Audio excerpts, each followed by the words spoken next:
అంబేద్కర్ కోనసీమ జిల్లా Draksharama market yard లో జై భీమ్ దళిత సంఘం అధ్యక్షుడు గుబ్బల శ్రీనివాస్, రామచంద్రపురం మాజీ ఎంపీపీ యనకోటి శ్రీనివాస్ మీడియా సమావేశం నిర్వహించారు. ఎస్సీ వర్గీకరణపై సుప్రీంకోర్టు ఇచ్చిన తీర్పును వ్యతిరేకిస్తూ ఈ నెల 21న నిర్వహించనున్న భారత్ బంద్ కు పిలుపునిచ్చారు.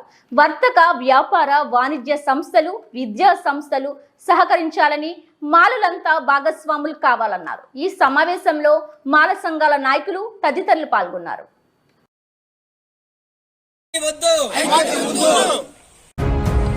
యనకోటి శ్రీనివాస్, రామచంద్రపురం ఎక్స్ఎంపీపీ.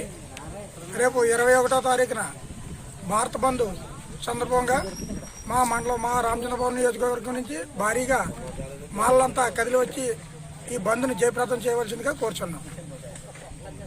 పేరు గుబ్బల శ్రీనివాసరావు, జై భీమ్ దళిత సేవా సంక్షేమం యొక్క అధ్యక్షుడిని.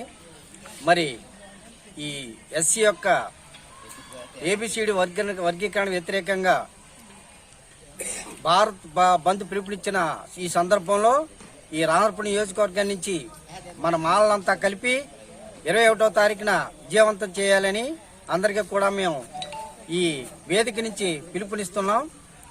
మేము జరిగింది. మరి మొన్న సుప్రీంకోర్టులో ఈ వచ్చే వర్గీకరణ చేసుకోవచ్చని సుప్రీంకోర్టు తీర్పు వచ్చి రావడం జరిగింది.